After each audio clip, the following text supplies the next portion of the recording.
पंजाब देख रहे सारे दर्शकों का स्वागत है तो मैं हाँ तुहाडे नाल नपिंदर सिंह बराड़। अज तुहाडे सामने एक ऐसी शख्सियत नूं लैके हाजिर होए हैं जिन्हां ते वड्डी जिम्मेवारी पई है। सिख कौम की वड्डी उपाधि जिन्हां नूं दित्ती गई है। जथेदार श्री अकाल तख्त साहिब ज्ञानी रघबीर सिंह जी नवी जिम्मेवारी जिन्होंने दिती गई। इस तो पहला तख्त श्री केसगढ़ साहिब की लंबा समा उन्होंने जथेदार वजों सेवा की है। साडे नाल मौजूद ने जथेदार ज्ञानी रघबीर सिंह जी। वाहिगुरू जी खालसा वाहिगुरू जी का खालसा वाहिगुरू जी की फतेह जी। सिंह साहब, सब तो पहला शुरुआत इत्थों ही करते हैं कि चाहे उहदा छोटा होवे चाहे उहदा वड्डा होवे, पर जदों एक कौम की नुमाइंदगी करन दी जिम्मेवारी पै जे तो वो एक बहुत वड्डी जिम्मेवारी बन जाती है। तो इस जिम्मेवारी दे नाल नजिठण दे लई किवें तुहानूं लगदा है कि किहड़ियां-किहड़ियां चीज़ां जिहड़ियां ने वो शुरुआती दौर च तुहानूं देखणियां पैणगीਆਂ? सतगुरु धन गुरु रामदास जी महाराज, धन गुरु हरगोबिंद साहिब जी महाराज सच्चे पातशाह ने विरामत करके तुर उठ के जो पंथ की मुख सेवादार दे जिहड़े श्री अकाल तख्त साहिब के मुख सेवादार की जिहड़ी सेवा झोली विच पाई है, सब तो पहला तो कोटानकोट शुकराना है सतगुरु जी का कि जिन्हों ने कृपा की है। उस तो बाद पंथ की नुमाइंदा जमात श्रोमणी गुरुद्वारा प्रबंधक कमेटी वालों पंथ वालों जो ये सेवा सौंपी गई है और ये बड़ी वड्डी सेवा है, बड़ी उत्तम सेवा है। और बड़े बड़े बड़े महापुरुषों ने, शहीदां ने, ब्रह्म ज्ञानियां ने इस पदवी ते गुरु काल तो लैके सेवा की है। सो सतगुरां ने जो सेवा बख्शिश की है उहदियां जिहड़ियां मुख जिम्मेवारियां तां इह ने कि एक तां पंथ की मान मर्यादा, श्री अकाल तख्त साहिब जी की मान मर्यादा, उस तो बाद यह है कि धर्म का प्रचार प्रसार है जो ये साडी सब की मुख जिम्मेवारी है, उन्होंने लैके चलना जिहड़ा है सब तो पहला बहुत जरूरी है। सिंह साहब, जिस तरह तुसी आप ही जिक्र किया कि कौम नूं किवें अगे लैके जाना है, वड्डी जिम्मेवारी तुहाडे ते है। अज जिस तरह के हालात बने हुए ने, जिस तरह के हालातों के विचों, हालांकि दसों पिता श्री गुरु गोबिंद सिंह जी की साजिश कौम नूं शायद कदे कोई खतरा नहीं हो सकता, पर जिवें कहंदे कि उतरा चढ़ा आउंदे रहिंदे ने। जदों कई बार ऐसे हालात पैदा हो जाते हैं तो जिहड़े आम सधारण सिख ने वो किते ना किते डोल जाते हैं। तो उन्हां सिखां नूं कौम दे नाल जुड़े हुए उन्हां लोकां नूं जिहड़े इस तरह के हालातां नूं वेख के डावाडोल हो जाते हैं कई बार, तो उन्हां नूं किवें मजबूत पक्ष दिखाउणा है? किवें समझदे हो कि आखिर जे उन्हां दे मनां दे विच शंके पैदा हुंदे ने तो वो शंके पैदा क्यों हुंदे ने ते उन्हां शंकियां नूं दूर किवें कीता जा सकदा है? कुछ को लोग पंथ विच पंथक भेस विच ऐसे भी ने कि जिहड़े एक फजूल दे शंके भी खड़े करते हैं। हर सिख जिहड़ा धर्म प्रति आस्था रखता है, धर्म उत्ते श्रद्धा रखता है, धर्म प्रति चिंतित है, वो सिख जिहड़ा वो थोड़ा जिहा सोचण वास्ते मजबूर हो जाता है कि धर्म विच जिहड़ी इस वेले जिहड़ी गलबात हो रही है क्यों हो रही है तो की हो रही है, कि थोड़ा जिहा सानू अपने आप नूं ही मजबूत करन दी ते सुचेत होण दी लोड़ आ कि असीं उन्हां लोकां तो सुचेत हो के ते जो सानू रस्ता साडे सतगुरु ने दिखाया असीं उस रस्ते नूं अपनाउण दा यतन करिए। क्योंकि ये जिहड़ा धर्म है, आपां तख्त श्री केसगढ़ साहिब जी ते इस वेले बैठे हुए हैं, इत्थे कलगीधर पातशाह ने खालसे नूं प्रगट कीता। और मैं कई बार गल कहना होना कि गुरु की बाणी जिहड़ी वो भी प्रगट हुई है, सतगुरु गुरु नानक देव जी महाराज भी प्रगट होए ने और सतगुरां ने खालसा भी प्रगट किया। प्रगटो खालसा परमात्मा की मौज, परमात्मा के हुक्म नाल परमात्मा की मौज विचों खालसा पंथ पैदा होया। इनू ना कदे कोई तोड़ सकिया है, ना कोई तोड़ सकेगा, ना कोई मुका सकिया है, ना कदे कोई मुका सकेगा, क्योंकि ये पैदा ही परमात्मा की मौज विचों होया। परमात्मा के हुक्म नाल कलगीधर पातशाह ने इस पंथ नूं पैदा किया है। ये पंथ बड़ा मजबूत है, पर वो सिख चिंतित जरूर हुंदा है कि जिहड़ा सिख पंथ प्रति अपनी श्रद्धा अपनी आस्था रखता है कि पंथ विच जिहड़ा एक ही हो रहा है, सानू उन्हां लोकां तो बचण दी, उन्हां लोकां तो सुचेत रहण दी, उन्हां लोकां दी पछाण करन दी लोड़ है कि जिहड़े ਬਿਲਕੁਲ ਗਲਤ ਜਿਹੜਾ ਪ੍ਰਾਪੇਗੰਡਾ ਜਿਹੜਾ ਪੰਥ ਵਿੱਚ ਪੈਦਾ ਕਰਦੇ ਨੇ। ਸਿੰਘ ਸਾਹਿਬ, ਤੁਸੀਂ ਕੁਝ ਲੋਕਾਂ ਦਾ ਜ਼ਿਕਰ ਕਰ ਰਹੇ ਹੋ, ਬੇਸ਼ੱਕ ਨਾਮ ਨਹੀਂ ਤੁਸੀਂ ਲਿਆ, ਪਰ ਉਹਨਾਂ ਲੋਕਾਂ ਦੀ ਪਛਾਣ ਕਿਵੇਂ ਕਰੇ, ਕੌਮ ਕਿਵੇਂ ਪਛਾਣ ਕਰੇ? ਕਿਉਂਕਿ ਅਨੇਕਾਂ ਤਾਂ ਸ਼ਾਇਦ ਅਸੀਂ ਇਸ ਤਰ੍ਹਾਂ ਦੇ ਪ੍ਰਚਾਰਕਾਂ ਨੂੰ ਸੁਣਦੇ ਹਾਂ ਜਿਹੜੇ ਦਾਅਵਾ ਕਰਦੇ ਨੇ ਕਿ ਅਸੀਂ ਸਿੱਖ ਕੌਮ ਦੇ ਲਈ ਪ੍ਰਚਾਰ ਕਰ ਰਹੇ ਹਾਂ, ਅਸੀਂ ਸਿੱਖ ਹਾਂ, ਉਹਨਾਂ ਦਾ ਵੀ ਅੰਮ੍ਰਿਤ ਛਕਿਆ ਹੋਇਆ, ਉਹਨਾਂ ਦੇ ਵੀ ਗਾਤਰਾ ਸਾਹਿਬ ਪਾਇਆ ਹੋਇਆ। ਤਾਂ ਫਿਰ ਆਮ ਸਧਾਰਨ ਜਿਹੜਾ ਮਨੁੱਖ ਹੈ ਉਹ ਕਿਵੇਂ ਪਰਖ ਕਰੇਗਾ ਕਿ ਇਹਨਾਂ ਦੇ ਵਿੱਚੋਂ ਸੱਚਾ ਕਿਹੜਾ, ਝੂਠਾ ਕਿਹੜਾ? ਅਨੇਕਾਂ ਪ੍ਰਚਾਰਕਾਂ ਦੇ ਵਿਚਾਰ ਨਹੀਂ ਮਿਲਦੇ, ਅਨੇਕਾਂ ਜਿਹੜੇ ਪ੍ਰਚਾਰਕ ਨੇ ਉਹਨਾਂ ਦੇ ਆਪਸ ਦੇ ਵਿੱਚ ਮਤਭੇਦ ਨੇ। ਦੇਖੋ, ਜਿਹੜਾ ਆਪਾਂ ਇਸ ਗੱਲ ਨੂੰ ਮੰਨ ਕੇ ਚੱਲੀਏ ਕਿ ਜਿਹੜਾ ਪ੍ਰਚਾਰਕ ਗੁਰਮਤ ਦੀ ਕਸਵੱਟੀ ਦੇ ਅਨੁਸਾਰ ਪ੍ਰਚਾਰ ਕਰਦਾ ਹੈ, ਗੁਰਮਤ ਦੇ ਅਨੁਸਾਰ ਪ੍ਰਚਾਰ ਕਰਦਾ ਹੈ, ਔਰ ਜਿਹੜਾ ਪੋਜ਼ਿਟਿਵ ਪੱਖ ਰੱਖ ਕੇ ਧਰਮ ਦਾ ਪ੍ਰਚਾਰ ਕਰਦਾ ਹੈ, ਸਾਨੂੰ ਉਹਨਾਂ ਪ੍ਰਚਾਰਕਾਂ ਦੀ ਪਛਾਣ ਕਰਨ ਦੀ ਲੋੜ ਹੈ। ਤੇ ਜਿਹੜਾ ਕੋਈ ਨੈਗੇਟਿਵਿਟੀ ਜਿਹੜੀ ਹੈ ਉਹ ਪੰਥ ਵਿੱਚ ਫੈਲਾਉਂਦਾ ਹੈ ਜਾਂ ਗੁਰਮਤ ਦੀ ਕਸਵੱਟੀ ਤੇ ਜਿਹੜੇ ਪ੍ਰਚਾਰਕ ਦਾ ਪ੍ਰਚਾਰ ਪੂਰਾ ਨਹੀਂ ਉਤਰਦਾ, ਸਾਨੂੰ ਉਹਨਾਂ ਤੋਂ ਸੁਚੇਤ ਹੋਣ ਦੀ ਲੋੜ ਹੈ ਜਿਹੜੇ ਗੁਰਮਤ ਦੀ ਕਸਵੱਟੀ ਤੇ ਪੂਰੇ ਨਹੀਂ ਉਤਰਦੇ। ਸਿੰਘ ਸਾਹਿਬ, ਤੁਹਾਨੂੰ ਲੱਗਦਾ ਹੈ ਕਿ ਕਿਉਂਕਿ ਅਸੀਂ ਦੇਖਦੇ ਹਾਂ ਕਿ ਕਈ ਬੇਸ਼ੱਕ ਕੌਮ ਇੱਕ ਧਰਮ ਬਹੁਤ ਇੱਕ ਅਲੱਗ ਚੀਜ਼ ਹੈ, ਪਰ ਅਸੀਂ ਇੱਕ ਛੋਟੀ ਐਗਜ਼ਾਮਪਲ ਲੈ ਲਈਏ, ਜੇ ਕੋਈ ਅਦਾਰਾ ਵੀ ਚੱਲਦਾ, ਕੋਈ ਇੰਸਟੀਟਿਊਸ਼ਨ ਚੱਲਦਾ ਤਾਂ ਉਹਦੇ ਵਿੱਚ ਕੁਝ ਸਖਤ ਨਿਯਮ ਬਣਾਏ ਜਾਂਦੇ ਨੇ ਤਾਂ ਕਿ ਉਹਨਾਂ ਨੂੰ ਇੱਕ ਦਾਇਰੇ ਦੇ ਵਿੱਚ ਸਭ ਨੂੰ ਬੰਨ੍ਹ ਕੇ ਰੱਖਿਆ ਜਾ ਸਕੇ। ਤਾਂ ਫਿਰ ਕੀ ਤੁਸੀਂ ਸਮਝਦੇ ਹੋ ਕਿ ਐਸੀ ਮਰਿਆਦਾ ਦੀ ਜ਼ਰੂਰਤ ਹੈ ਕਿ ਇਹਨਾਂ ਲੋਕਾਂ ਨੂੰ ਵੀ ਉਸ ਮਰਿਆਦਾ ਦੇ ਤਹਿਤ ਬੰਨ੍ਹਿਆ ਜਾ ਸਕੇ ਕਿ ਇਸ ਤੋਂ ਬਾਹਰ ਗੱਲ ਨਹੀਂ ਕੀਤੀ ਜਾ ਸਕਦੀ, ਉਹਨਾਂ ਤੇ ਵੀ ਇੱਕ ਫੁੱਲ ਸਟਾਪ, ਇੱਕ ਬਿੰਦੀ ਲੱਗ ਸਕੇ? ਦੇਖੋ, ਪੰਥ ਨੇ ਸਾਨੂੰ ਮਰਿਆਦਾ ਦਿੱਤੀ ਹੈ ਔਰ ਸਾਡੇ ਵੱਡਿਆਂ ਨੇ 100 ਸਾਲ ਦਾ ਸਮਾਂ ਹੋਣ ਲੱਗਾ ਹੈ ਮਰਿਆਦਾ ਬਣਾਈ ਹੈ, ਔਰ ਤਖ਼ਤ ਸ੍ਰੀ ਕੇਸਗੜ੍ਹ ਸਾਹਿਬ ਤੋਂ ਸਾਨੂੰ ਕਲਗੀਧਰ ਪਾਤਸ਼ਾਹ ਨੇ ਮਰਿਆਦਾ ਦੀ ਬਖਸ਼ਿਸ਼ ਕੀਤੀ ਹੈ। ਮੈਂ ਇੱਕ ਗੱਲ ਕਹਿਣਾ ਹੁੰਦਾ ਕਿ ਮਰਿਆਦਾ ਨਿਯਮਾਂ 'ਚ ਡਿਸਿਪਲਿਨ 'ਚ ਰਹਿਣ ਵਾਲਾ ਵਿਅਕਤੀ ਹੀ ਅੱਗੇ ਵੱਧਦਾ ਹੈ। ਜਿਹੜਾ ਬੇਮਰਿਆਦਾ ਹੋ ਜਾਏ ਉਹ ਆਪਣਾ ਵੀ ਨੁਕਸਾਨ ਕਰਦਾ ਤੇ ਦੂਜਿਆਂ ਦਾ ਨੁਕਸਾਨ ਕਰਦਾ। ਬਿਲਕੁਲ ਸਾਨੂੰ ਜਿਹੜੀ ਮਰਿਆਦਾ ਹੈ ਉਹਨੂੰ ਪ੍ਰਚਾਰਨ ਦੀ ਲੋੜ ਹੈ ਕਿ ਸਿੱਖ ਜਿਹੜਾ ਹੈ ਉਹ ਮਰਿਆਦਾ ਵਿੱਚ ਰਹੇ। ਜੋ ਮਰਿਆਦਾ ਸਾਨੂੰ ਕਲਗੀਧਰ ਪਾਤਸ਼ਾਹ ਨੇ ਤਖ਼ਤ ਸ੍ਰੀ ਕੇਸਗੜ੍ਹ ਸਾਹਿਬ ਤੋਂ ਬਖਸ਼ਿਸ਼ ਕੀਤੀ ਹੈ, ਅਸੀਂ ਸਾਰੇ ਉਸ ਜਿਹੜੀ ਮਰਿਆਦਾ ਦੇ ਧਾਰਨੀ ਬਣਾਂਗੇ ਤੇ ਫਿਰ ਅਸੀਂ ਨਾ ਡੋਲਾਂਗੇ ਤੇ ਨਾ ਅਸੀਂ ਆਪਣਾ ਨਾ ਕੋਈ ਨੁਕਸਾਨ ਕਰ ਸਕਦੇ ਹਾਂ, ਨਾ ਫਿਰ ਅਸੀਂ ਕੋਈ ਦੂਜੇ ਦਾ ਨੁਕਸਾਨ ਕਰ ਸਕਦੇ ਹਾਂ, ਕਿਉਂਕਿ ਅਸੀਂ ਇੱਕ ਮਰਿਆਦਾ ਵਿੱਚ, ਇੱਕ ਪਰੰਪਰਾ 'ਚ, ਇੱਕ ਕਿਨਾਰਿਆਂ ਵਿੱਚ ਬਹਿ ਕੇ ਚੱਲਾਂਗੇ। ਸਿੰਘ ਸਾਹਿਬ, ਸ਼੍ਰੀ ਅਕਾਲ ਤਖ਼ਤ ਸਾਹਿਬ, ਛੇਵੇਂ ਪਾਤਸ਼ਾਹ ਸ਼੍ਰੀ ਗੁਰੂ ਹਰਗੋਬਿੰਦ ਸਾਹਿਬ ਜੀ ਦੀ ਬਖਸ਼ਿਸ਼, ਉਹ ਸਥਾਨ ਬਹੁਤ ਮਹੱਤਤਾ ਰੱਖਦਾ ਹੈ। ਉਸ ਸਥਾਨ ਤੇ ਹਰ ਸਿੱਖ ਦਾ ਸੀਸ ਝੁਕਦਾ ਹੈ, ਉੱਥੋਂ ਉਹਨੂੰ ਦਿਸ਼ਾ ਨਿਰਦੇਸ਼ ਮਿਲਦੇ ਆ, ਉੱਥੋਂ ਉਹਨੂੰ ਸੇਧ ਮਿਲਦੀ ਹੈ। ਪਿਛਲੇ ਸਮੇਂ ਦੇ ਵਿੱਚ ਦੇਖਿਆ ਗਿਆ ਕਈ ਤਰ੍ਹਾਂ ਦੇ ਜਦੋਂ ਸਵਾਲ, ਬੇਸ਼ੱਕ ਉਸ ਸਥਾਨ ਤੇ ਸੇਵਾ ਨਿਭਾਉਣ ਵਾਲੇ ਕਿਸੇ ਵਿਅਕਤੀ ਵਿਸ਼ੇਸ਼ ਤੇ ਸਵਾਲ ਉੱਠੇ ਹੋਣ, ਤਾਂ ਜਦੋਂ ਇਸ ਤਰ੍ਹਾਂ ਦੀਆਂ ਚੀਜ਼ਾਂ ਹੁੰਦੀਆਂ ਤਾਂ ਸਵਾਲ ਜਦੋਂ ਉੱਠਦੇ ਨੇ ਤਾਂ ਕਈ ਤਰ੍ਹਾਂ ਦੇ ਡੈਂਟ ਪੈਂਦੇ ਨੇ, ਕਈ ਪੱਖੋਂ ਢਾਹ ਲੱਗਦੀ ਹੈ, ਚਾਹੇ ਉਹ ਕੌਮ ਦੀ ਗੱਲ ਕਰ ਲਈਏ ਤਾਂ ਸਵਾਲ ਖੜੇ ਹੁੰਦੇ ਨੇ। ਇਹਨਾਂ ਚੀਜ਼ਾਂ ਨੂੰ ਕਿਵੇਂ ਤੁਸੀਂ, ਕਿਉਂਕਿ ਜ਼ਿੰਮੇਵਾਰੀ ਹੁਣ ਤੁਹਾਡੇ ਤੇ ਹੈ, ਐਸਾ ਮਾਹੌਲ ਕਿਵੇਂ ਸਿਰਜਿਆ ਜਾਏਗਾ ਕਿ ਇਹ ਸਵਾਲ ਆ ਜਿਹੜੇ ਇਹ ਉੱਠਣੇ ਬੰਦ ਹੋ ਜਾਣ? ਦੇਖੋ, ਇਸ ਮਾਹੌਲ ਨੂੰ ਠੀਕ ਕਰਨ ਵਾਸਤੇ ਜਿਹੜਾ ਮਾਹੌਲ, ਜਿਵੇਂ ਤੁਸੀਂ ਸਵਾਲ ਕੀਤਾ ਕਿ ਮਾਹੌਲ ਐਸੇ ਬਣ ਜਾਂਦੇ ਨੇ, ਜੇਕਰ ਇਸ ਮਾਹੌਲ ਨੂੰ ਕੰਟਰੋਲ ਕਰਨ ਵਾਸਤੇ ਸਾਨੂੰ ਸਭ ਨੂੰ, ਫਿਰ ਮੈਂ ਉਹ ਗੱਲ ਕਹਾਂ ਕਿ ਸਾਨੂੰ ਸਭ ਨੂੰ ਗੁਰਮਤ ਦੇ ਜਿਹੜਾ ਗਾਡੀ ਰਾਹ ਸਾਨੂੰ ਪਾਤਸ਼ਾਹ ਨੇ ਬਖਸ਼ਿਸ਼ ਕੀਤਾ, ਸਾਨੂੰ ਉਸ ਗਾਡੀ ਰਾਹ ਤੇ ਤੁਰਨਾ ਪਊਗਾ। ਸਾਨੂੰ ਇੱਕ ਇਹਦੇ ਸੂਤ ਵਿੱਚ ਸਾਡਾ ਪੁਰ ਜਾਣਾ ਬੜਾ ਜ਼ਰੂਰੀ ਹੈ। ਜੇਕਰ ਸੂਤ ਕਮਜ਼ੋਰ ਹੋ ਜਾਏ ਤੇ ਫਿਰ ਜਿਹੜੇ ਮਣਕੇ ਹੁੰਦੇ ਨੇ ਉਹ ਖਿੱਲਰ ਨੇ ਜਿਹੜੇ ਉਹ ਸੁਭਾਵਿਕ ਹੈ। ਜੇਕਰ ਸੂਤ ਮਜ਼ਬੂਤ ਹੈ ਤੇ ਅਸੀਂ ਇੱਕ ਮਾਲਾ ਵਾਂਗ ਮਣਕੇ ਵਿੱਚ ਪਰੋਏ ਹੋਏ ਸਾਰੇ ਰਵਾਂਗੇ।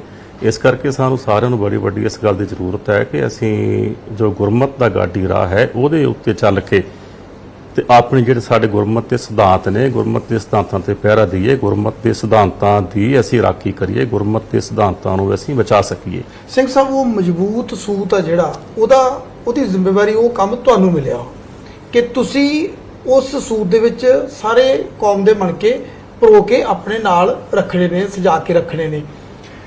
ਤਾਂ ਉਸ ਪੱਖੋਂ ਕੰਮ ਕਰਨ ਦੇ ਲਈ ਕੀ ਕੋਈ ਨਵੀਂ ਪਹਿਲ ਕੀਤੀ ਜਾਵੇਗੀ? ਕੀ ਤੁਹਾਡੇ ਜ਼ਿਹਨ ਦੇ ਵਿੱਚ ਇਸ ਤਰ੍ਹਾਂ ਦੀਆਂ ਕੋਈ ਚੀਜ਼ਾਂ ਚੱਲ ਰਹੀਆਂ ਨੇ, ਵਿਚਾਰ ਇਸ ਤੇ ਕੀਤੇ ਜਾ ਰਹੇ ਨੇ? ਤੁਸੀਂ ਕੌਮ ਦੇ ਹੋਰ ਨੁਮਾਇੰਦਿਆਂ ਦੇ ਨਾਲ ਇਸ ਨੂੰ ਲੈ ਕੇ ਵਿਚਾਰ ਚਰਚਾ ਆਉਣ ਵਾਲੇ ਸਮੇਂ ਦੇ ਵਿੱਚ ਕਰਨ ਦੀ ਤਿਆਰੀ 'ਚੋਂ, ਤਾਂ ਕਿ ਉਹ ਜਿਹੜੇ ਸਾਰੇ ਮਣਕੇ ਨੇ ਜਿਹੜੇ ਤੁਸੀਂ ਜ਼ਿਕਰ ਕੀਤਾ ਕਿ ਖਿੱਲਰ ਜਾਂਦੇ ਨੇ, ਉਹਨਾਂ ਨੂੰ ਪਰੋ ਕੇ ਰੱਖਿਆ ਜਾ ਸਕੇ? ਹਾਂ ਬਿਲਕੁਲ ਜੀ, ਹਰ ਸਿੱਖ ਜਿਹੜਾ ਗੁਰੂ ਨੂੰ ਪਿਆਰ ਕਰਨ ਵਾਲਾ, ਗੁਰੂ ਗ੍ਰੰਥ ਸਾਹਿਬ ਜੀ ਮਹਾਰਾਜ ਨੂੰ ਮੱਥਾ ਟੇਕਣ ਵਾਲਾ, ਜਿਹੜਾ ਸਿੱਖੀ ਵਿੱਚ ਆਪਣੀ ਸ਼ਰਧਾ ਆਸਥਾ ਰੱਖਦੇ, ਹਰ ਇੱਕ ਸਿੱਖ ਇਸ ਗੱਲ ਤੋਂ ਚਿੰਤਤ ਹੈ ਕਿ ਅਸੀਂ ਸਾਰੇ ਏਕੇ ਦੇ ਸੂਤ ਵਿੱਚ ਪਰੋਏ ਜਾਈਏ। ਔਰ ਇਹ ਬੜੀ ਵੱਡੀ ਇਸ ਵੇਲੇ ਦੀ ਇੱਕ ਜ਼ਰੂਰਤ ਵੀ ਹੈ ਕਿ ਔਰ ਹਰ ਸਿੱਖ, ਮੈਂ ਜਿਵੇਂ ਪਹਿਲਾਂ ਕਿਹਾ ਕਿ ਹਰ ਸਿੱਖ ਚਿੰਤਾ ਰੱਖਦਾ, ਮੇਰੇ ਮਨ ਵਿੱਚ ਵੀ ਚਿੰਤਾ ਹੈ, ਤੁਹਾਡੇ ਮਨ ਵਿੱਚ ਵੀ ਚਿੰਤਾ ਹੈ ਇਸ ਗੱਲ ਦੀ ਕਿ ਸਾਰਾ ਪੰਥ ਜਿਹੜਾ ਉਹ ਇੱਕ ਪਲੇਟਫਾਰਮ ਤੇ ਇਕੱਠਾ ਹੋਵੇ। ਔਰ ਇਹਦੇ ਵਾਸਤੇ ਗੁਰੂ ਅੱਗੇ ਅਰਦਾਸ ਵੀ ਹੈ, ਉਹ ਅਰਦਾਸ ਕਰਕੇ ਚੱਲਾਂਗੇ ਵੀ ਕਿ ਸਾਰਾ ਪੰਥ ਜਿਹੜਾ ਉਹ ਇੱਕ ਪਲੇਟਫਾਰਮ ਤੇ ਇਕੱਠਾ ਹੋ ਕੇ ਤੇ ਸ਼੍ਰੀ ਅਕਾਲ ਤਖਤ ਸਾਹਿਬ ਦੀ ਛਤਰ ਛਾਇਆ ਵਿੱਚ ਜਿਹੜਾ ਅਸੀਂ ਸਾਰੇ ਵਿਚਰ ਸਕੀਏ। ਸਿੰਘ ਸਾਹਿਬ, ਬੇਸ਼ੱਕ ਲਗਾਤਾਰ ਦਾਅਵਾ ਕੀਤਾ ਜਾਂਦਾ ਹੈ, ਬੇਸ਼ੱਕ ਵੱਖ-ਵੱਖ ਸਿੱਖ ਜਥੇਬੰਦੀਆਂ ਹੋਣ, ਚਾਹੇ ਸਿੱਖਾਂ ਦੀ ਸਿਰਮੌਰ ਸੰਸਥਾ SGPC ਹੋਵੇ ਜਾਂ ਹੋਰ ਸੰਸਥਾਵਾਂ ਹੋਣ, ਕਿ ਸਿੱਖੀ ਨੂੰ ਲੈ ਕੇ ਘਬਰਾਉਣ ਦੀ ਲੋੜ ਨਹੀਂ, ਪ੍ਰਚਾਰ ਕੀਤਾ ਜਾ ਰਿਹਾ। ਪਰ ਤੁਸੀਂ ਸਮਝਦੇ ਹੋ ਐਜ਼ ਏ ਸਿੱਖ, ਕੀ ਤੁਸੀਂ ਸਮਝਦੇ ਹੋ ਕਿ ਹਲੇ ਬਹੁਤ ਕੁਝ ਕਰਨ ਦੀ ਜ਼ਰੂਰਤ ਹੈ?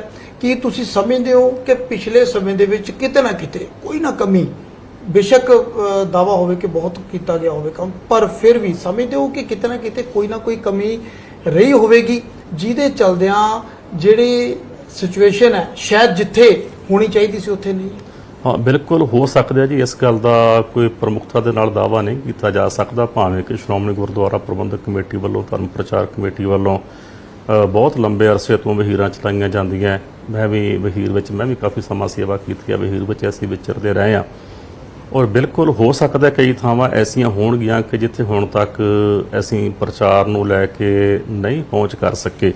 ਔਰ ਅਸੀਂ ਯਤਨ ਕਰਨੇ ਨੇ ਕਿ ਅਸੀਂ ਸਾਰੇ, ਔਰ ਮੈਂ ਜਥੇਬੰਦੀਆਂ ਨੂੰ ਵੀ ਅਪੀਲ ਕਰਦਾ ਕਿ ਅਸੀਂ ਸਾਰੇ ਕਮਰ ਕੱਸਾ ਕਰਕੇ ਗੁਰਮਤ ਦੇ ਪ੍ਰਚਾਰ ਪ੍ਰਸਾਰ ਵਾਸਤੇ ਤੁਰੀਏ, ਤਾਂ ਜਿੱਥੇ ਜਿੱਥੇ ਵੀ ਕੋਈ ਨਾਨਕ ਨਾਮ ਲੇਵਾ ਸਿੱਖ ਬੈਠਾ ਹੈ ਉਹਦੇ ਤੱਕ ਪਹੁੰਚ ਕਰਕੇ ਉਹਦੀ ਪਛਾਣ ਔਰ ਜਿਹੜੇ ਸਾਡੇ ਗੁਰਮਤ ਦੇ ਸਿਧਾਂਤ ਨੇ ਉਹ ਉਹਨਾਂ ਨੂੰ ਦੱਸੇ ਜਾਣ, ਉਹਨਾਂ ਦੀ ਪਛਾਣ ਕਰਵਾਈ ਜਾਏ। ਔਰ ਇਹ ਜਿਹੜਾ ਪ੍ਰਚਾਰ ਹੈ ਇਹ ਹਰ ਘਰ ਤੱਕ ਪਹੁੰਚ ਸਕੇ। ਜਿਵੇਂ ਸਤਿਗੁਰੂ ਗੁਰੂ ਨਾਨਕ ਦੇਵ ਜੀ ਮਹਾਰਾਜ ਸੱਚੇ ਪਾਤਸ਼ਾਹ, ਉਹ ਇੱਕ ਸਟੇਜ ਤੇ ਬਹਿ ਕੇ ਉਹਨਾਂ ਨੇ ਪ੍ਰਚਾਰ ਨਹੀਂ ਕੀਤਾ, ਉਹ ਗੁਰੂ ਸਾਹਿਬ ਨੇ ਘਰ ਘਰ ਜਾ ਕੇ ਪ੍ਰਚਾਰ ਕੀਤਾ ਤੇ ਬਹੁਤ ਨਾਨਕ ਨਿਰਮਲ ਪੰਥ ਚਲਾਇਆ। ਪੂਰੇ ਸੰਸਾਰ ਵਿੱਚ ਗੁਰੂ ਸਾਹਿਬ ਦਾ ਚਲਾਇਆ ਹੋਇਆ ਪੰਥ ਜਿਹੜਾ ਇਹ ਫੈਲਿਆ ਹੋਇਆ, ਤੇ ਯਤਨ ਗੁਰੂ ਸਾਹਿਬ ਦੀ ਮਿਹਰ ਨਾਲ ਅਸੀਂ ਵੀ ਜ਼ਰੂਰ ਕਰਾਂਗੇ ਕਿ ਅਸੀਂ ਹਰ ਘਰ ਤੱਕ ਪਹੁੰਚ ਕਰ ਸਕੀਏ, ਕਿ ਜਿੱਥੇ ਤੱਕ ਜੇਕਰ ਕੋਈ ਪ੍ਰਚਾਰਕ ਨਹੀਂ ਵੀ ਗਿਆ ਤਾਂ ਉੱਥੇ ਪਹੁੰਚ ਕਰਕੇ ਅਸੀਂ ਪ੍ਰਚਾਰ ਕਰ ਸਕੀਏ। ਸਿੰਘ ਸਾਹਿਬ, ਪਿਛਲੇ ਸਮੇਂ ਦੇ ਵਿੱਚ ਜਿਹੜੇ ਸਿੰਘ ਸਾਹਿਬ ਪਹਿਲਾਂ ਸੇਵਾ ਨਿਭਾ ਰਹੇ ਸੀ ਤਾਂ ਉਹਨਾਂ ਦੇ ਵੱਲੋਂ ਵੀ ਕਈ ਵਾਰ ਬਿਆਨ ਦਿੱਤਾ ਗਿਆ, ਜਾਂ ਹੋਰ ਵੀ ਕਈ ਵਾਰ ਬਿਆਨ ਹੋਰ ਸ਼ਖਸੀਅਤਾਂ ਵੱਲੋਂ ਦਿੱਤੇ ਗਏ ਧਰਮ ਪਰਿਵਰਤਨ ਨੂੰ ਲੈ ਕੇ। ਪੰਜਾਬ ਦੇ ਵਿੱਚ ਅਸੀਂ ਬੈਠੇ ਹਾਂ, ਸਭ ਤੋਂ ਜ਼ਿਆਦਾ ਆਬਾਦੀ ਸਿੱਖਾਂ ਦੀ ਇੱਥੇ ਹੋਏਗੀ, ਔਰ ਇਸੇ ਧਰਤੀ ਤੇ ਵੱਡੀ ਗਿਣਤੀ ਦੇ ਵਿੱਚ ਧਰਮ ਪਰਿਵਰਤਨ ਦੀ ਇੱਕ ਲਹਿਰ ਹੈ ਜਿਹੜੀ ਉਹ ਨਜ਼ਰ ਆਉਂਦੀ ਹੈ। ਸਾਡੇ ਪਿੰਡਾਂ ਦੇ ਵਿੱਚ ਸ਼ਾਮ ਵੇਲੇ ਅਸੀਂ ਬਾਣੀ ਦਾ ਪ੍ਰਸਾਰ ਸੁਣਦੇ ਹਾਂ, ਬਾਣੀ ਸਾਨੂੰ ਅਕਸਰ ਪਿੰਡ ਦੇ ਵਿੱਚ ਸੁਣਨ ਨੂੰ ਮਿਲਦੀ ਹੈ, ਪਰ ਉਹਨਾਂ ਪਿੰਡਾਂ ਦੇ ਵਿੱਚ ਹੁਣ ਇੱਕ ਹੋਰ ਧਰਮ ਦੇ ਜਿਹੜੇ ਨੇ ਸਥਾਨ ਨਜ਼ਰ ਆਉਣ ਲੱਗੇ ਨੇ। ਤਾਂ ਤੁਹਾਨੂੰ ਲੱਗਦਾ, ਤੁਸੀਂ ਸਮਝਦੇ ਹੋ ਕਿ ਵਾਕਈ ਧਰਮ ਪਰਿਵਰਤਨ ਵਾਲਾ ਵਿਸ਼ਾ ਜਿਹੜਾ ਹੈਗਾ ਇਸ ਵੇਲੇ ਚਿੰਤਾ ਦਾ ਵਿਸ਼ਾ, ਔਰ ਉਸ ਪਾਸੇ ਧਿਆਨ ਦੇਣ ਦੀ ਲੋੜ ਹੈ? ਬਿਲਕੁਲ, ਇਸ ਗੱਲ ਦਾ ਜਵਾਬ ਤਾਂ ਮੇਰੇ ਪਹਿਲੇ ਜਵਾਬ ਦੇ ਵਿੱਚ ਹੀ ਹੈ ਕਿ ਜੇਕਰ ਅਸੀਂ ਲੋਕਾਂ ਤੱਕ ਜਾ ਕੇ, ਸੰਗਤ ਤੱਕ ਜਾ ਕੇ ਸੰਗਤ ਨੂੰ ਗੁਰਮਤ ਦੇ ਸਿਧਾਂਤਾਂ ਤੋਂ ਜਾਣੂ ਕਰਵਾਵਾਂਗੇ, ਉਹਨਾਂ ਮਹਾਨ ਸ਼ਹੀਦਾਂ ਦੀਆਂ ਗਾਥਾਵਾਂ ਸੁਣਾਵਾਂਗੇ, ਗੁਰਮਤ ਦਾ ਸਿਧਾਂਤ ਦੱਸਾਂਗੇ, ਉਹਨਾਂ ਦੀ ਪਛਾਣ ਦੱਸਾਂਗੇ, ਤਾਂ ਨਿਸ਼ਚੈ ਹੀ ਇਸ ਧਰਮ ਪਰਿਵਰਤਨ ਦਾ ਜਿਹੜਾ ਸਿਲਸਿਲਾ ਜਿਹੜਾ ਤੁਸੀਂ ਦੱਸਿਆ ਚੱਲ ਰਿਹਾ ਹੈ, ਉਹਨੂੰ ਠੱਲ ਪੈਣ ਜਿਹੜੀ ਉਹ ਸੁਭਾਵਿਕ ਔਰ ਪਏਗੀ। ਇਹ ਜ਼ਿੰਮੇਵਾਰੀ ਤੁਸੀਂ ਕਿਹਦੀ ਤੈਅ ਕਰੋਗੇ? ਕਿਉਂਕਿ ਜਿਸ ਤਰ੍ਹਾਂ ਆਪਾਂ ਪਹਿਲਾਂ ਗੱਲ ਕੀਤੀ ਕਿ ਇੱਕ ਪਰੰਪਰਾਵਾਂ ਬਣੀਆਂ ਹੋਈਆਂ ਨੇ, ਪ੍ਰਬੰਧ ਕੀਤਾ ਹੋਇਆ, ਪਰ ਜੇ ਉਸ ਪ੍ਰਬੰਧ ਉਹਨਾਂ ਪਰੰਪਰਾਵਾਂ ਦੇ ਹੁੰਦਿਆਂ ਇਹ ਚੀਜ਼ਾਂ ਹੋ ਰਹੀਆਂ ਨੇ, ਤਾਂ ਫਿਰ ਜੇ ਆਪਾਂ ਇਹਨੂੰ ਠੱਲ ਪਾਉਣੀ ਆ ਤਾਂ ਫਿਰ ਲਾਜ਼ਮੀ ਹੈ ਕੁਝ ਬਦਲਾਅ ਕਰਨੇ ਪੈਣਗੇ। ਤਾਂ ਇਹ ਜ਼ਿੰਮੇਵਾਰੀ ਕੀ ਸਿੰਘ ਸਾਹਿਬ ਆਪਣੇ ਮੋਢਿਆਂ ਤੇ ਚੁੱਕਣਗੇ? ਕੀ ਸਿੰਘ ਸਾਹਿਬ ਸਖਤ ਦਿਸ਼ਾ ਨਿਰਦੇਸ਼ ਵੀ ਜਾਰੀ ਕਰ ਸਕਦੇ ਆਉਣ ਵਾਲੇ ਦਿਨਾਂ ਦੇ ਵਿੱਚ? ਕੀ ਸਿੰਘ ਸਾਹਿਬ ਕੋਈ ਐਸਾ ਪ੍ਰਬੰਧ ਕਰ ਸਕਦੇ ਨੇ ਕਿ ਉੱਥੇ ਰੋਕ ਲਾਈ ਜਾ ਸਕੇ? ਕਿਉਂਕਿ ਉਹ ਦਾਅਵਾ ਕਰਦੇ ਨੇ ਜਿਹੜੇ ਲੋਕ ਧਰਮ ਪਰਿਵਰਤਨ ਕਰਦੇ ਨੇ, ਉਹ ਕਹਿੰਦੇ ਨੇ ਕਿ ਉਧਰ ਸਹੂਲਤਾਂ ਮਿਲ ਰਹੀਆਂ ਨੇ, ਬਹੁਤ ਕੁਝ ਮਿਲ ਰਿਹਾ। ਤੁਹਾਨੂੰ ਲੱਗਦਾ ਹੈ ਕਿ ਜੇ ਹੋਰ ਕੋਈ ਇਸ ਰਸਤੇ ਜਾ ਰਿਹਾ ਤਾਂ ਸ਼ਾਇਦ ਸਿੱਖ ਕੌਮ ਦੇ ਵਿੱਚ ਵੀ ਹੋਰ ਰਸਤਾ ਅਖਤਿਆਰ ਕਰਨ ਦੀ ਜ਼ਰੂਰਤ ਪਏਗੀ? ਦੇਖੋ, ਹਰ ਸਿੱਖ ਪ੍ਰਚਾਰਕ ਹੈ। ਜੇਕਰ ਮੈਂ ਕਹਾਂ ਕਿ ਮੈਂ ਇਕੱਲਾ ਪ੍ਰਚਾਰ ਕਰਾਂ, ਮੈਂ ਇਕੱਲਾ ਪ੍ਰਚਾਰ ਨਹੀਂ ਕਰ ਸਕਦਾ, ਤੁਸੀਂ ਇਕੱਲੇ ਪ੍ਰਚਾਰ ਨਹੀਂ ਕਰ ਸਕਦੇ। ਹਰ ਸਿੱਖ ਪ੍ਰਚਾਰਕ ਹੈ, ਔਰ ਹਰ ਸਿੱਖ ਦਾ ਫਰਜ਼ ਬਣਦਾ ਹੈ ਕਿ ਉਹ ਆਪਣੇ ਆਸ ਪੜੋਸ ਵੱਲ, ਆਪਣੇ ਪਰਿਵਾਰ ਵੱਲ, ਆਪਣੇ ਰਿਸ਼ਤੇਦਾਰਾਂ ਵੱਲ ਧਿਆਨ ਕਰਕੇ ਉਹਨਾਂ ਨੂੰ ਗੁਰਮਤਿ ਦੇ ਸਿਧਾਂਤ ਤੋਂ ਜਾਣੂ ਕਰਵਾਏ, ਕਿਉਂਕਿ ਹਰ ਇੱਕ ਸਿੱਖ ਜਿਹੜਾ ਉਹ ਪ੍ਰਚਾਰਕ ਹੈ, ਹਰ ਸਿੱਖ ਜਿਹੜਾ ਉਹ ਹਰ ਘਰ ਤੱਕ ਪਹੁੰਚ ਕਰ ਸਕਦਾ ਹੈ। ਜੇਕਰ ਅਸੀਂ ਆਪਣੀ ਜ਼ਿੰਮੇਵਾਰੀ ਸਾਰੇ ਸਮਝ ਕੇ ਚੱਲਾਂਗੇ ਤੇ ਕੋਈ ਏਡਾ ਮੁਸ਼ਕਿਲ ਕੰਮ ਨਹੀਂ ਹੈ ਕਿ ਅਸੀਂ ਹਰ ਘਰ ਤੱਕ ਪਹੁੰਚ ਕਰਕੇ ਤੇ ਪ੍ਰਚਾਰ ਜਿਹੜਾ ਉਹ ਨਹੀਂ ਕਰ ਸਕਾਂਗੇ। ਅਸੀਂ ਕਰ ਸਕਦੇ ਹਾਂ, ਪਰ ਹਰ ਸਿੱਖ ਨੂੰ ਆਪਣੀ ਜ਼ਿੰਮੇਵਾਰੀ ਸਮਝ ਕੇ, ਜੇਕਰ ਅਸੀਂ ਕਹਾਂਗੇ ਕਿ ਜੇਕਰ ਗੁਆਂਢ ਵਿੱਚ ਕੋਈ ਨੁਕਸਾਨ ਹੋ ਰਿਹਾ ਤੇ ਗੁਆਂਢੀ ਆਪੇ ਜਾਗਣਗੇ, ਆਪੇ ਦੇਖਣਗੇ, ਤਦ ਤੱਕ ਤਾਂ ਘਰ ਸੜ ਜਾਏਗਾ। ਜੇਕਰ ਪੜੋਸ ਵਾਲਾ ਗੁਆਂਢੀ ਸਿਆਣਪ ਕਰੇਗਾ, ਪੜੋਸ ਵਾਲਾ ਗੁਆਂਢੀ ਸਮਝੇਗਾ ਕਿ ਨਹੀਂ ਮੇਰਾ ਗੁਆਂਢੀ ਜੇਕਰ ਉੱਜੜ ਰਿਹਾ ਤਾਂ ਮੈਂ ਆਪਣੇ ਗੁਆਂਢੀ ਨੂੰ ਬਚਾਉਣ ਦਾ ਯਤਨ ਕਰਾਂ। ਜੇਕਰ ਸਾਡੇ ਆਸ ਪੜੋਸ ਵਿੱਚ ਐਸਾ ਕੁਝ ਹੁੰਦਾ ਹੈ ਤੇ ਸਾਡੀ ਸਭ ਦੀ ਇੱਕ ਜ਼ਿੰਮੇਵਾਰੀ ਬਣਦੀ ਹੈ ਕਿ ਅਸੀਂ ਉਹਨੂੰ ਗੁਰਮਤਿ ਦੇ ਸਿਧਾਂਤ ਤੋਂ ਜਾਣੂ ਕਰਵਾਈਏ ਕਿ ਨਹੀਂ ਭਾਈ ਤੇਰਾ ਰਸਤਾ ਐਸ ਘਰ ਨਹੀਂ ਕਹਿੰਦਾ, ਤੇਰੇ ਗੁਰੂ ਦਾ ਘਰ ਦਾ ਰਸਤਾ ਜਿਹੜਾ ਉਹ ਇਹ ਹੈ। ਸਿੰਘ ਸਾਹਿਬ ਕਹਿੰਦੇ ਕੋਈ ਹੋਰ ਸਵਾਲ ਕਰੇ ਤਾਂ ਚਲੋ ਫਿਰ ਵੀ ਜਰਿਆ ਜਾਂਦਾ ਤੇ ਸੁਣਿਆ ਵੀ ਜਾਂਦਾ। ਜਦੋਂ ਆਪਦੇ ਸਵਾਲ ਕਰਨ, ਅਸੀਂ ਦੇਖਦੇ ਹਾਂ ਕਿ ਆਮ, ਮੈਂ ਇੱਕ ਸਧਾਰਨ ਸਿੱਖ ਪਰਿਵਾਰ ਦੇ ਨਾਲ ਸੰਬੰਧ ਰੱਖਦਾ, ਤਾਂ ਮੈਂ ਜਦੋਂ ਕਿਸੇ ਸਾਹਮਣੇ ਸ਼ਖਸੀਅਤ ਨੂੰ ਦੇਖਦਾ ਹਾਂ ਤਾਂ ਉਹਨੇ ਗਾਤਾ ਪ੍ਰਕਾਸ਼ ਕੀਤਾ ਹੋਇਆ, ਉਹਨੇ ਸਿੱਖੀ ਕਾਰ ਪਹਿਨੇ ਹੋਏ ਨੇ, ਉਹਦਾ ਸਰੂਪ ਸਿੱਖਾਂ ਵਾਲਾ ਹੈ। ਪਰ ਜਦੋਂ ਉਹੀ ਸ਼ਖਸ, ਉਹੀ ਚਿਹਰਾ ਦੂਜੇ ਸਿੱਖ ਤੇ ਇਸ ਤਰ੍ਹਾਂ ਦੇ ਸਵਾਲ ਕਰੇਗਾ, ਇਸ ਤਰ੍ਹਾਂ ਦੇ ਅਟੈਕ ਕਰੇ, ਤਾਂ ਸ਼ਾਇਦ ਉਹ ਸਭ ਤੋਂ ਵੱਡੀ ਢਾਹ ਜਿਹੜੀ ਹੈ ਕੌਮ ਨੂੰ ਉਦੋਂ ਲੱਗਦੀ ਹੈ। ਵਿਰੋਧੀਆਂ ਨੇ ਕਰਨਾ ਸਵਾਲ ਉਹ ਬਰਦਾਸ਼ਤ ਹੀ ਹੋਊਗਾ, ਪਰ ਐਸੇ ਹਾਲਾਤ ਜਦੋਂ ਪੈਦਾ ਹੁੰਦੇ ਨੇ, ਇਹਨਾਂ ਹਾਲਾਤਾਂ ਦੇ ਨਾਲ ਨਜਿੱਠਣਾ ਤੁਹਾਨੂੰ ਵੀ ਲੱਗਦਾ ਇੱਕ ਵੱਡੀ ਚੁਣੌਤੀ ਹੈ? ਬਿਲਕੁਲ ਚੁਣੌਤੀ ਤਾਂ ਇਸ ਗੱਲ ਦੀ ਹੈ ਜੀ ਕਿ ਮੈਂ ਇੱਕ ਗੱਲ ਕਹਿਣਾ ਹੋਣਾ, ਮੈਂ ਜਿਵੇਂ ਪਹਿਲਾਂ ਵੀ ਗੱਲ ਮੈਂ ਕਹੀ ਹੈ ਕਿ ਗੁਰਮਤ ਦੀ ਕਸਵੱਟੀ ਤੇ ਜੋ ਪੂਰਾ ਉਤਰਦਾ ਹੈ, ਜਿਵੇਂ ਗੁਰਬਾਣੀ ਵਿੱਚ ਇੱਕ ਬਚਨ ਆਉਂਦਾ ਕਿ ਮਿੱਠ ਬੋਲੜਾ ਜੀ ਹਰ ਸੱਜਣ ਸੁਆਮੀ ਮੋਰਾ, ਉਹ ਸੰਭਲ ਥਕੀ ਜੀਓ ਕਦੇ ਨਾ ਬੋਲਿਆ ਕੋਰਾ। ਇਹ ਮੈਂ ਅਕਸਰ ਗੱਲ ਸਟੇਜ ਤੇ ਵੀ ਕਹਿਣਾ ਹੋਣਾ ਕਿ ਸਾਡਾ ਗੁਰੂ ਜਿਹੜਾ ਹੈ ਉਹ ਮਿੱਠ ਬੋਲੜਾ ਹੈ ਤੇ ਗੁਰੂ ਦਾ ਸਿੱਖ ਜਿਹੜਾ ਉਹ ਕੌੜਾ ਬੋਲਣ ਵਾਲਾ ਨਹੀਂ ਹੋਣਾ ਚਾਹੀਦਾ। ਗੁਰੂ ਦਾ ਸਿੱਖ ਵੀ ਜਿਹੜਾ ਹੈ ਉਹ ਮਿੱਠ ਬੋਲੜਾ ਹੋਵੇ। ਜੇਕਰ ਕੋਈ ਐਸਾ ਹੈ ਵੀ ਹੈ ਤਾਂ ਸਾਨੂੰ ਐਸਾ ਬਿਲਕੁਲ ਨਹੀਂ ਕਰਨਾ ਚਾਹੀਦਾ, ਕਿਉਂਕਿ ਅਸੀਂ ਕਿਸੇ ਨੂੰ ਮਿੱਠਾ ਬੋਲ ਕੇ ਆਪਣੇ ਨਾਲ ਆਪਣੀ ਗਲਵੱਕੜੀ 'ਚ ਲੈ ਸਕਦੇ ਹਾਂ, ਕੌੜਾ ਬੋਲ ਕੇ ਜਾਂ ਉਲਾਮੇ ਦੇ ਕੇ ਆਪਾਂ ਕਿਸੇ ਨੂੰ ਆਪਣੀ ਗਲਵੱਕੜੀ 'ਚ ਨਹੀਂ ਲੈ ਸਕਦੇ। ਇਸ ਲਈ ਸਾਨੂੰ ਸਾਰਿਆਂ ਨੂੰ ਹੀ ਉਸ ਰਸਤੇ ਨੂੰ ਅਪਣਾਉਣਾ ਚਾਹੀਦਾ ਕਿ ਅਸੀਂ ਗਲਵੱਕੜੀ ਵਿੱਚ ਲੈ ਕੇ ਆਪਣੇ ਭੈਣ ਭਰਾਵਾਂ ਨੂੰ, ਆਪਣੇ ਬੱਚਿਆਂ ਨੂੰ, ਆਪਣੇ ਵੀਰਾਂ ਨੂੰ, ਜਾਂ ਜਿਹੜੇ ਕੋਈ ਜਿਵੇਂ ਤੁਸੀਂ ਗੱਲ ਕੀਤੀ ਕੋਈ ਧਰਮ ਪਰਿਵਰਤਨ ਦੀਆਂ ਗੱਲਾਂ ਕੁਛ ਹੋ ਰਹੀਆਂ, ਅਸੀਂ ਉਹਨਾਂ ਨੂੰ ਵੀ ਆਪਣੀ ਗਲਵੱਕੜੀ ਵਿੱਚ ਲਈਏ। ਸਿੰਘ ਸਾਹਿਬ, ਜਿਵੇਂ ਤੁਸੀਂ ਗੱਲ ਕੀਤਾ ਕਿ ਸਾਰਿਆਂ ਨੂੰ ਨਾਲ ਲੈ ਕੇ ਚੱਲਣ ਦੀ ਗੱਲ ਹੋਈ, ਤਾਂ ਜਿਹੜੀਆਂ ਵੱਖ-ਵੱਖ ਜਥੇਬੰਦੀਆਂ ਜਿਨ੍ਹਾਂ ਦਾ ਕਿਸੇ ਦਾ ਮੂੰਹ ਸੱਜੇ, ਕਿਸੇ ਦਾ ਮੂੰਹ ਖੱਬੇ, ਕੋਈ ਇੱਧਰ ਜਾਂਦਾ, ਕੋਈ ਇੱਧਰ ਜਾਂਦਾ, ਇੱਕ ਅੱਗੇ ਕੰਮ ਕਰਨ ਲੱਗਦਾ ਤਾਂ ਦੂਜਾ ਉਹਦੇ ਨਾਲ ਲੜਦਾ ਘੁਲਦਾ ਨਜ਼ਰ ਆਉਂਦਾ, ਉਹਨਾਂ ਜਥੇਬੰਦੀਆਂ ਨੂੰ ਇਕੱਠਿਆਂ ਕਰਨ ਦੇ ਲਈ, ਸਿੱਖ ਨੁਮਾਇੰਦਿਆਂ ਨੂੰ ਇਕੱਠਾ ਕਰਨ ਦੇ ਲਈ ਕੀ ਆਉਣ ਵਾਲੇ ਸਮੇਂ ਦੇ ਵਿੱਚ ਕੋਈ ਉਪਰਾਲਾ ਕੀਤਾ ਜਾ ਸਕਦਾ ਜਿਹਦੀ ਸ਼ਾਇਦ ਲੋੜ ਸਾਰੇ ਸਮਝਦੇ ਨੇ?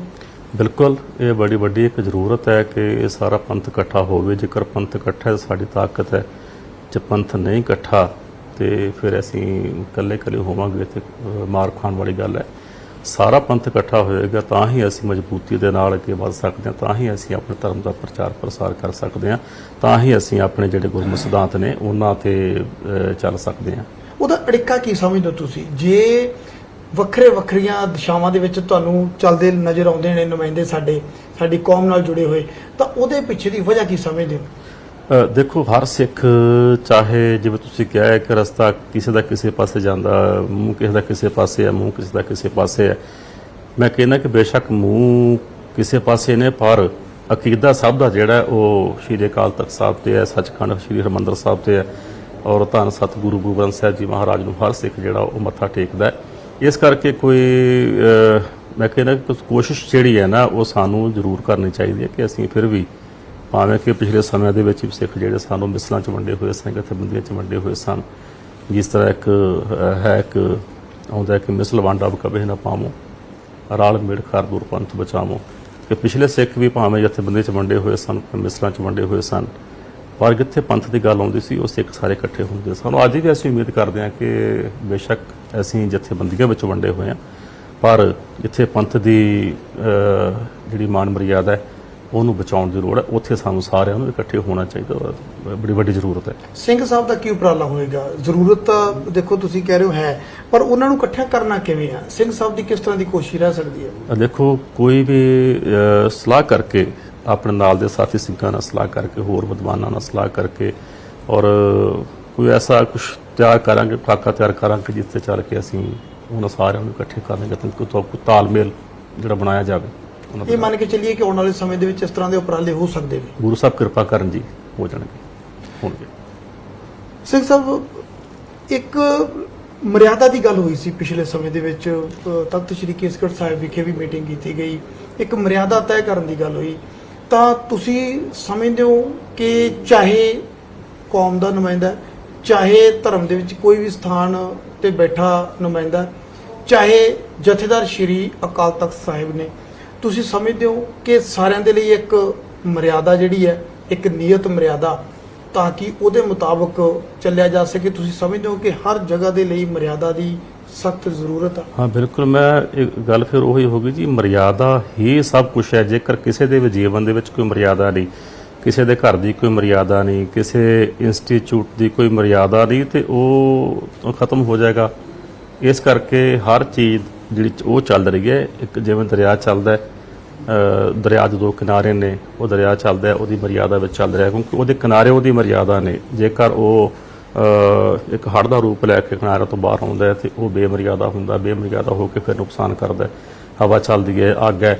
ਇਸ ਤਰ੍ਹਾਂ ਕੋਈ ਪਰਿਵਾਰ ਜਿਹੜਾ ਉਹ ਡਿਸਪਲਿਨ ਤੋਂ ਬਿਨਾਂ, ਜੋ ਮਰਿਆਦਾ ਹੈ ਉਹ ਤੋਂ ਬਿਨਾਂ ਪਰਿਵਾਰ ਨਹੀਂ ਚੱਲ ਸਕਦਾ, ਪੰਥ ਨਹੀਂ ਚੱਲ ਸਕਦਾ। ਸਾਨੂੰ ਸਾਰਿਆਂ ਨੂੰ ਮਰਿਆਦਾ ਦੇ ਧਾਰਨੀ ਹੋਣਾ ਚਾਹੀਦਾ ਤਾਂ ਕਿ ਅਸੀਂ ਸਹੀ ਮੰਜ਼ਿਲ ਵੱਲ ਸਾਰੇ ਵੱਧ ਸਕੀਏ।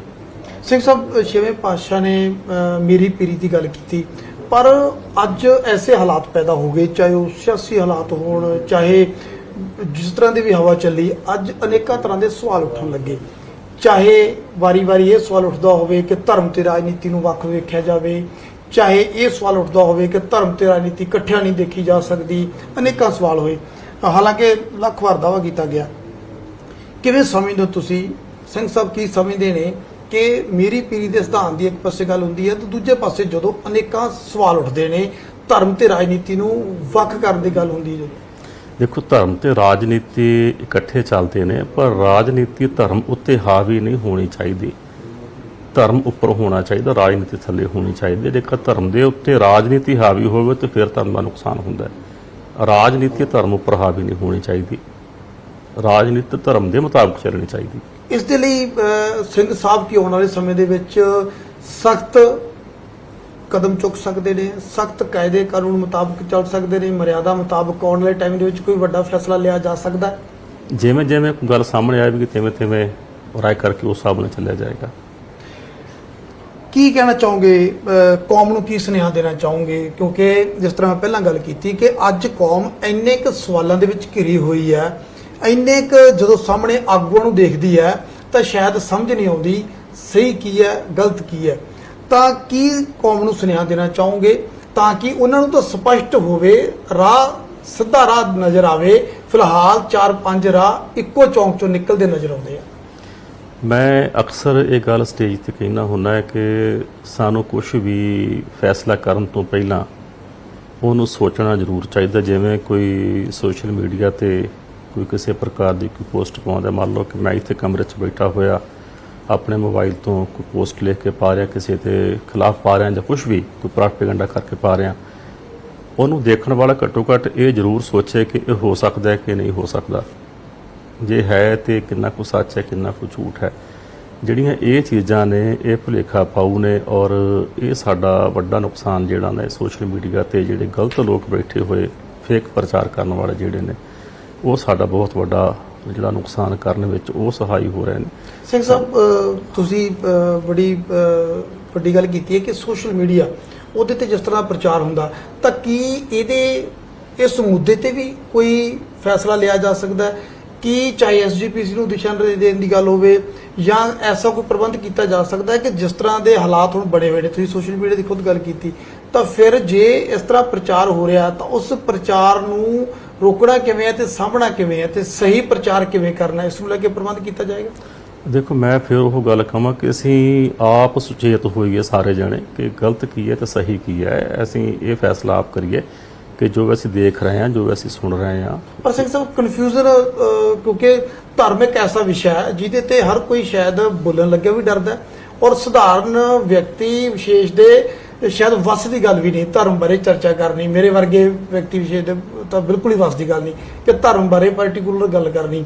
ਤਾਂ ਜਦੋਂ ਸਾਨੂੰ ਉਹਨਾਂ ਤੱਥਾਂ ਦਾ ਪਤਾ ਹੀ ਨਹੀਂ ਤਾਂ ਅਸੀਂ ਤੈਅ ਕਿਵੇਂ ਕਰਾਂਗੇ?